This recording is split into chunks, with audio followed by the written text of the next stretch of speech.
Meu nome é Rosa Maria, sejam bem-vindos à preleção do Grupo Espírita Peregrinos do Caminho.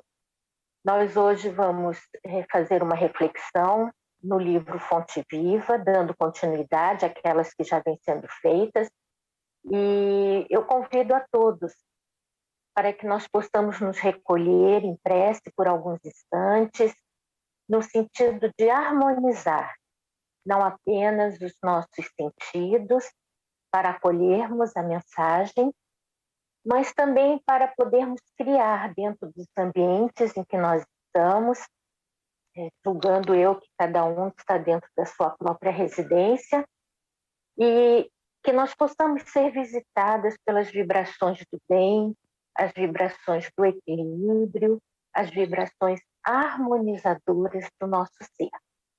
Então, aqueles que puderem e se sentirem à vontade, que nós possamos fechar os nossos olhos, buscando dentro de nós as melhores vibrações de amor, os nossos pensamentos mais serenos, mais doces, em harmonia com aquele ambiente espiritual da Casa do Caminho, buscando os benfeitores espirituais que lá atuam,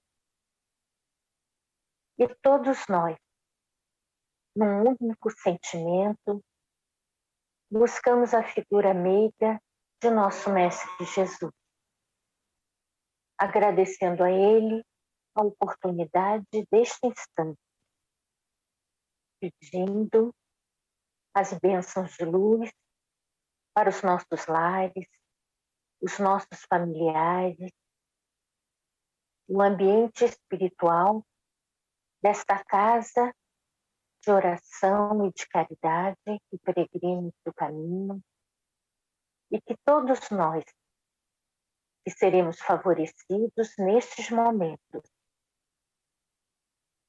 possamos dizer: Pai nosso que estás no céu, santificado seja o vosso nome, venha a nós o vosso reino, seja feita a tua vontade, assim na terra como no céu. O pão nosso de cada dia nos dai hoje, perdoa, Pai, as nossas dívidas, à medida em que perdoamos aos nossos devedores. E não nos deixe cair ante as tentações do mundo, mas livra-nos de todo o mal, pois são vossos o poder, o reino e a glória para toda a eternidade, que assim seja, graças a Deus.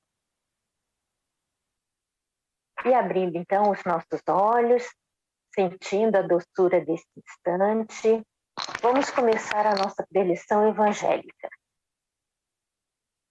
Hoje, como eu havia comentado, vamos tratar do tema 23 do livro Fonte Viva, que tem por título Ante o Sublime. Emmanuel, o autor espiritual, a psicografia de nosso irmão Chico Xavier, ele sempre começa com uma frase ou do Evangelho, ou do Atos dos Apóstolos, ou até de algum dos livros, do Antigo Testamento. No de hoje é uma frase, um versículo do livro Atos dos Apóstolos, no capítulo 10, e ele diz assim: não faças tu comum o que Deus purificou. Não faças tu comum o que Deus purificou. Como é um versículo, um alerta, que ele tem um contexto, eu gostaria de começar falando desse contexto, lá no Atos dos Apóstolos. Lucas, que é a quem se atribui a autoria do livro Atos dos Apóstolos, que é o livro que vem logo na sequência dos Evangelhos, no Novo Testamento, ele conta que ele, nesse capítulo, ele aborda a conversão de um centurião romano chamado Cornélio e sua família, e daqueles legionários que serviam sob seu comando. E essa frase foi Pedro que viu, que foi exortado dentro de uma visão. Cornélio, como eu falei, centurião romano, ouvindo a preleção de alguns apóstolos, até de discípulos, se sentiu tocado pelas verdades cristãs. E ele começou, dentro do entendimento dele, a fazer jejum, a dar esmolas, a praticar a caridade, vou falar assim, né? Embora esteja escrito lá no ato a palavra esmolas, mas a praticar a caridade com mais frequência do que fazia, um sentimento de amorosidade aliado a essas dádivas materiais. Mas mesmo assim ele sentia que faltava alguma coisa, algum complemento para o entendimento dele. E, num momento de prece com a sua família, ele ouviu do plano espiritual, mas Lucas diz que ouviu de um anjo a seguinte orientação: manda ir buscar a Simão Pedro, que está na casa de Simão, o curtidor, e pede que ele venha aqui para que ele te esclareça e te mostre um novo caminho. E ele, como tinha recebido, né, essa orientação no momento de prece, ele não duvidou em nenhum momento. Terminado aquele culto doméstico, ele chama 2 soldados e pedem que vão buscar Pedro. Nisso, Pedro está em Jope, na casa de Simão Curtidor. E ele já tinha atendido lá a população dentro das suas necessidades. E Simão falou assim: olha, está na hora do almoço, você não quer ficar aqui almoçar? Ele falou: lógico que sim. Tem algum local que eu possa me recolher em prece por alguns momentos que eu preciso refazer as minhas energias? E ele mostrou que tinha um terraço em cima de casa. E Pedro sobe, vai ao terraço e entra em prece. Enquanto ele está orando, né, recompondo suas energias, ele tem uma visão. O plano espiritual faz descer diante dele uma toalha de refeição. Não era a época ainda de jogos americanos, ainda era a época de toalhas para a refeição, para cobrir a mesa. E essa toalha vem assim, né, fechada como um saco, e a toalha abre diante dele. E nesta mesa tem animais de patas fendidas, crustáceos, répteis. E a voz diz: mate-os e se sirva. E Pedro fala: não, eu não vou fazer isso. Eu respeito as leis. Eu não vou me alimentar desses animais. E a toalha se fecha e vai para o plano espiritual. E ele permanece em prece e a toalha desce e novamente se abre. E novamente, mate-os e se alimente. E ele falou: não, não vou fazer isso. A toalha se fecha, pela terceira vez desce a toalha e se abre. E o plano espiritual diz: sirva-se. E ele fala: não, jamais farei isso. Eu sigo as leis mosaicas. Eu não vou me alimentar desses animais impuros e dessas sujidades. E aí o plano espiritual diz para ele: não faças do comum e impuro o que Deus purificou. E ele se assusta: como assim? Né? Nós que não temos assim, tanto hábito, né, de consultar o Velho Testamento, é o capítulo 1 do livro de Levítico, que proíbe que os judeus se alimentem de animais com patas fendidas, de crustáceos, de animais que rastejam na terra. E ele falou: mas eu estou, ao contrário, eu estou seguindo, né? Imediatamente a isso, batem à porta da casa onde ele estava. E os 2 soldados pedem que ele os acompanhe a Cesareia para falar com Cornélio. E aí, Simão, o curtidor, fala: mas não, imagina, ele não entra em casa de gentio. Jamais que ele vai entrar na casa de um romano, mesmo que seja para falar a palavra de Jesus. E na hora, Pedro entende. Quando foi que Jesus disse não para alguém? Quando foi que Jesus julgou alguém pela condição social, pela condição econômica, pelo local de nascimento, pela profissão que exercia? Nunca. Então, ele entende que, lógico, que se é uma criação de Deus, não é ele que vai dizer que não, que vai tornar comum ou vai tornar impuro quem quer que seja. E ele vai à casa de Cornélio, e esse capítulo tem muitos versículos. Quem quiser saber o final dessa história, por favor, consulte Atos dos Apóstolos, capítulo 10. Mas, voltando para o nosso tema, dentro do Fonte Viva, eu vou ler, porque eu não vou conseguir falar dessa maneira que eu falei, que vocês, lógico, viram que eu estava ilustrando com as minhas palavras, que as palavras do Evangelho são muito mais formais, mas eu quero ser bastante fiel ao que o Emmanuel falou. E ele diz assim: existem expressões no Evangelho que, à maneira de flores a se salientarem no ramo divino, devem ser retiradas do conjunto para que nos deslumbremos ante o seu brilho e perfume peculiar. A voz celeste que se dirige a Simão Pedro nos Atos abrange horizontes muito mais vastos que o problema individual do apóstolo. O homem comum está rodeado das glórias na terra, entretanto, considera-se num campo de vulgaridade, incapaz de valorizar as riquezas que o cercam. Cego diante do espetáculo soberbo da vida que lhe emoldura o desenvolvimento, tripudia sobre as preciosidades do mundo, sem meditar no paciente esforço dos séculos que a sabedoria infinita utilizou no aperfeiçoamento e na seleção dos valores que o rodeiam. Quantos milênios terá exigido a formação da rocha? Quantos ingredientes se harmonizam na elaboração de um simples raio de sol?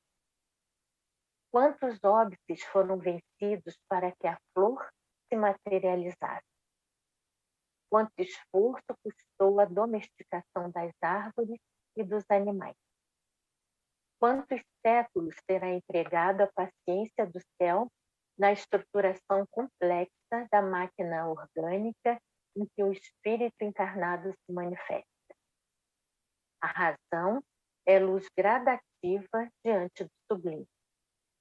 Não te esqueças, meu irmão, de que o Senhor te situou a experiência terrestre num verdadeiro paraíso, onde a semente minúscula retribui, na média do infinito por um, e onde as águas e flores, solo e atmosfera te convidam a produzir em favor da multiplicação dos tesouros eternos.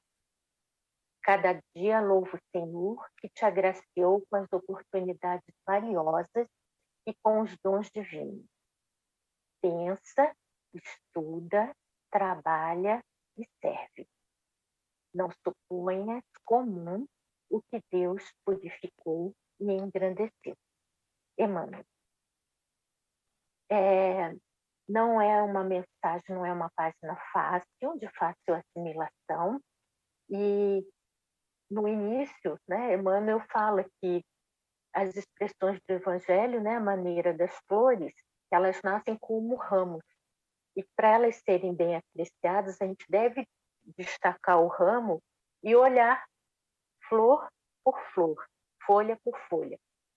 Quem gosta de cuidar de plantas e cuidar de orquídeas, a gente bem sabe disso. Naquela beleza, na explosão das flores, cada uma tem a sua peculiaridade, cada uma tem a sua beleza. E como a preleção é minha, eu quero dividir ela em dois ramos. Num ramo, eu quero abordar exatamente como Emmanuel falou a respeito da força da natureza, da perseverança da natureza. Nós acabamos, né, no dia 5, anteontem, nós comemoramos o Dia Internacional do Meio Ambiente. E, assim como Emmanuel falou, de tudo que nos é oferecido, tudo que esse planeta maravilhoso que Deus criou para a nossa evolução, para o nosso aprimoramento, e nós, na luta, na corrida do dia a dia, a gente passa desapercebido, o sol bate na gente, a gente até procura a sombra porque a gente está transpirando, as mulheres que estão passando ácido no rosto não estão podendo, tal, mas tudo isso tem uma razão de ser. A chuva benéfica que cai, que muitas vezes é motivo de preocupação, porque as ruas enchem e provocam engarrafamentos e a água entra dentro de casa, mas tudo pela má gestão humana, porque dentro da natureza tudo é perfeito. Então, que a gente possa trazer essa reflexão. Nós paramos para compreender esses pequenos momentos que não deixam de ser milagrosos, né? Das rochas se formando, das marés enchendo, esvaziando, e cada vez o mar demonstra uma beleza diferente, uma força diferente, um acolhimento diferente, que até dizem, né, Dr. Bezerra e Frederico Figner, que no momento de desencarne, muitos dos espíritos são levados à beira do mar para refazerem as suas energias antes de irem para os planos mais altos. Então, tudo isso é benéfico para nós. E a nossa participação nessa harmonia da natureza é qual? Nós cuidamos da natureza, nós procuramos fazer a nossa parte, ou nós somos daqueles que vamos destruindo pequenas atitudes que nós podemos tomar, comprar produtos para utilizar dentro da nossa casa, que sejam biodegradáveis, que não vão poluir as águas. A forma do descarte do lixo, nós somos muito atentos com o que é lixo orgânico, com o que é lixo inorgânico, com aquilo que ainda pode ser reciclado, agredindo menos a natureza. Nós procuramos, quando compramos produtos de estética, verificar se aquela empresa não faz mais testes com os animais. Existe na medicina aquilo que não tem jeito. A gente sabe, neste momento, não tem outros recursos. Mas muitos usam o recurso mais barato, que é agredir o reino animal. Então, nós temos essa consciência, nós damos esta colaboração, ajudando as empresas que fizeram uma opção diferente. Nós jogamos papel no chão, outras coisas, a gente assim, daquele que não liga. O consumo desenfreado, nós já conseguimos parar um pouco com isso, no sentido de poupar os recursos que não vão mais ser refeitos.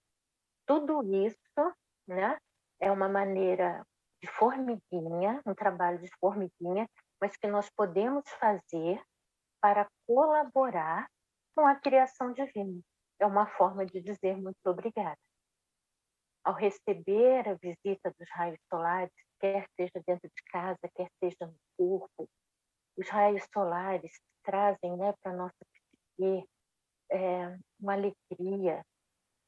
Como diz André Luiz, o nascer do sol, aqueles primeiros raios que ajudam a queimar aquelas vibrações tão negativas que nós vamos jogando na atmosfera, quer seja com nossos pensamentos desequilibrados, as palavras grosseiras que nós falamos, tudo isso, o raio de sol, quando nasce o sol, os raios vêm e queimam a psicosfera terrestre dessas vibrações. É uma pena que lá por umas 9, 10 horas a gente já esteja, né, mandando tudo de volta para lá. Mas a sabedoria, a bondade divina, a misericórdia divina, no dia seguinte fará tudo isso por nós novamente. Então, nós termos essa consciência da nossa colaboração e dos benefícios que nós recebemos diante da explosão diária da natureza. Agora pegando outro ramo com as outras flores, quando Jesus entre nós foi tão generoso, foi tão amoroso, acho que nem existe, a gente usa as palavras que a gente se define, né? mas que nem são pertinentes para o espírito de escola, como diz Emmanuel, que é tudo isso, todas essas virtudes, mas elevada à milionésima potência. Quando ele, com tanta amorosidade, no Evangelho de João, logo no início, a primeira pregação dele é para a mulher samaritana. Samaritano, que entre o povo hebreu era um povo tão excluído, tão tratado com preconceito.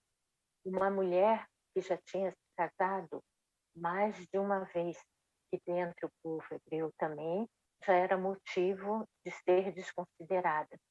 E ele, com humildade, pede a ela a água que ela estava retirando do poço. E ela, diante, né, da surpresa que o Galileu está se referindo a uma mulher samaritana, e ele diz, não, imagina, você vai me dar essa água, mas eu tenho uma água muito melhor para te oferecer. E ela para e ouve esse homem. Diz, né, fofoca espírita, tá? Que é a mulher samaritana, que Teresa d'Ávila é a reencarnação da mulher samaritana, para a gente ter noção do impacto que esse encontro teve na vida espiritual dela. Então, voltando então para a nossa parte espiritual. Nesse fim de semana, né, nesses últimos dias, nós nos lembramos, comemoramos o Pentecostes. O que é o Pentecostes? Foi no final daqueles 40 dias que Jesus, embora tivesse morrido no corpo físico, se apresentou aos apóstolos, aos discípulos, aqueles que o amavam verdadeiramente, com o corpo perispiritual, e no final desce sobre essas pessoas o Espírito Santo, em forma de fogo. Desce sobre essas pessoas recursos espirituais que os tornaram aptos a curar, a ter o dom de expor as suas ideias, de fazerem as preleções, pregações, o dom da vidência, o dom da premonição, enfim, né, todos os atributos daqueles que estão em comunhão com o Pai e que podem agir no bem em nome dele.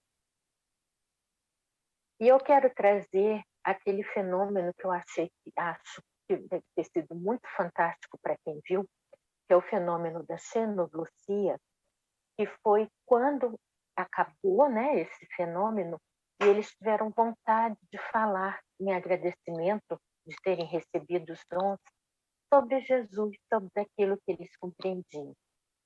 E eles vão para a porta da casa, da sua casa, e conta, né, o Atos dos Apóstolos, que nesse momento que esse fogo desceu do céu, fez um grande estrondo, chamando a atenção das pessoas que estavam em torno dessa casa que eles estavam. E as pessoas acorreram para ver o que estava acontecendo. E ao saírem, e eles começaram a dizer da maravilha do que tinha acontecido, e tinha em torno de umas 5, 6 mil pessoas do lado de fora. E hebreus, romanos, árabes, asmoneus, pessoas de diversos povos. E cada um deles começou a ouvir aquelas palavras no seu próprio idioma. Eles não precisaram de tradutor. E todos se assustaram. Como assim? Né? Eu estou falando em português, o outro em inglês, o outro em francês. E cada um ouviu dentro do seu idioma, sendo que eu estava ouvindo o apóstolo falar no meu idioma. E esse fato conta também o Ato dos Apóstolos, que houve uma conversão imediata de 3 mil pessoas. E essas pessoas que foram convertidas, certamente aquelas palavras tiveram o poder de tocar os corações. E quando toca o coração da gente, a gente sabe, né? A gente se transforma. Quem é que nunca passou por uma situação dessa? Lembrando, então, essa passagem de Pedro essa experiência dele de acolher amorosamente uma pessoa diferente, uma pessoa que pensa diferente, uma pessoa que se comporta de uma forma diferente. E você, com o seu conhecimento, com a sua forma de tratar o semelhante, mostrar a ele uma outra maneira de proceder. Não que ele estivesse errado, mas uma forma mais fácil de atingir aquilo que todos nós, seres humanos, queremos, que é o amor. Então, antes de encerrar, que já está quase na nossa hora, eu vou até falar de um exemplo prático, que eu sempre acho que todas as palavras só atingem o objetivo se a gente tirar esses exemplos do mundo fantástico, quando a gente diz assim, eu não sou a samaritana, eu não sou Jesus, eu não sou Pedro, eu não sou nem o Cornélio, recém-convertido. Um amigo meu hoje comentando o assunto da moda, né, Covid, que o cunhado, o sogro do sobrinho dele, com Covid. E precisou ser internado, e aquela dificuldade para conseguir, não foi aqui, foi no Nordeste, numa cidade do Nordeste. E lá também uma dificuldade para conseguir um leito, uma UTI, enfim. Conseguiram internar o senhor e ficou o filho com a mãe na rua, né? E precisava, não adiantava voltar para a sua cidade, porque tinham que prestar, né, auxílio e acompanhamento, e procuraram um hotel. Só que o hotel muito caro, eles não tiveram condições de se hospedar lá, e os hotéis, né, as pensões lá que ofereciam alguma coisa compatível com o dinheiro que eles tinham, não eram convenientes. E aí eles procuraram, eles lembraram que tinha alguma família lá, e ligaram para os familiares. E os familiares, sabendo que eles tinham tido contato com uma pessoa com Covid que estava grave, eu não posso te receber, né? Porque você pode estar contaminado, eu tenho fulano aqui em casa que é idoso e tal. Aí o outro, mas olha, não vou poder te receber porque aqui tem a fulaninha que tem tal comorbidade e ela não pode pegar tal. Bom, depois de 2 ou 3 vezes, mas eles entenderam que eles iam passar a noite na rua. E aí eles chamaram o Uber, voltaram para a porta do hospital, se sentaram, né? Eu chamo de meio fio, que eu sou carioca, mas eu entendo que é a guia, né? Ali na beira da calçada, e passaram a noite ao relento. E, né, aquela reflexão, o nosso medo é maior que o nosso amor, o nosso receio, a nossa forma de querer não se contaminar, o querer se autopreservar, é maior do que dizer assim, olha, eu não posso botar você dentro da minha casa, mas tem aqui uma antessala, tem aqui o corredor do prédio, tem uma varanda, qualquer um lugar onde você não deixa a pessoa relento. O que nós estamos fazendo com as informações que chegam para a gente em processos de evangelização, em processos de acolhimento? Então, não julgando ninguém, nem condenando ninguém, dizendo se está certo ou se está errado, que as pessoas agem dentro daquilo, né, do seu discernimento. Eu quero terminar a nossa preleção com o final da mensagem de Emmanuel, né, que diz assim: não suponhas comum o que Deus purificou e engrandeceu. Nós temos que ter gratidão pelo equilíbrio, pelas coisas que estão à nossa disposição, pelas oportunidades de crescimento espiritual que nos são oferecidas, e que nós possamos transformar todos esses presentes que nós recebemos cotidianamente em benefício dos nossos semelhantes também, em situações que não sejam tão privilegiadas quanto as nossas. A gente se preocupa muito com a cesta básica, com o cobertor no momento de frio, mas na maior parte das vezes o que se pede de nós, o que se espera de nós é só isso, um momento de acolhimento quando nós estamos mais frágeis. E vamos então, para encerrar as nossas atividades de hoje, novamente nos recolhermos em prece, quem se sentir à vontade, fechando os olhos, para facilitar a percepção dessas energias benfazejas que nos envolvem, agradecendo mais uma vez pela oportunidade desses instantes, pelo apoio espiritual que nos foi oferecido nesses quase 30 minutos,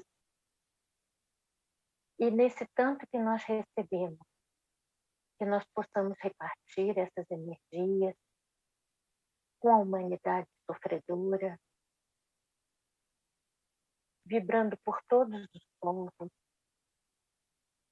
por todos os momentos de sofrimento, nessa fase tão complicada da vida que nós estamos nessa pandemia, vibrando por aqueles que estão hospitalizados, as equipes médicas, enfermeiros, administradores, aqueles que fazem a higiene desses locais, aqueles que providenciam a alimentação, que todos possam receber o revigoramento das suas forças,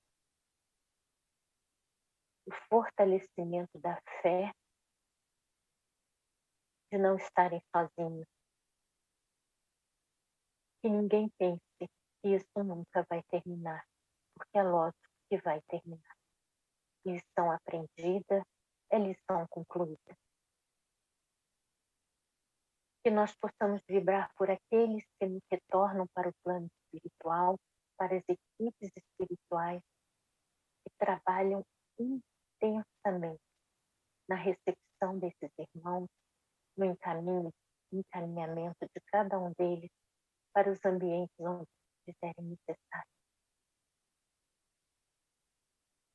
Vibrando por todas as religiões, por todas as casas de oração, que com respeito e responsabilidade divulgam a mensagem redentora de Jesus. Vibrando por esta casa e peregrinos do caminho, o seu quadro de trabalhadores, o seu quadro de alunos e assistidos, nós que somos assistidos por esses benfeitores, as nossas casas, as nossas famílias, pedindo a nossa mãe espiritual Maria de Nazaré, nos envolva com as suas vibrações de paz e docilidade, que todos os corações que habitam a nossa residência possam ser envolvidos por essas vibrações. Que possamos deixar no ar uma vibração por alguém ou algum local que possamos mentalizar neste momento que precisam de uma vibração de amor. E no fim, Senhor, humildemente te pedimos para vibrar por nós mesmos. E que em teu nome nós possamos encerrar as atividades de hoje, que assim seja, graças a Deus. Muita paz em todos os corações. Até a próxima oportunidade.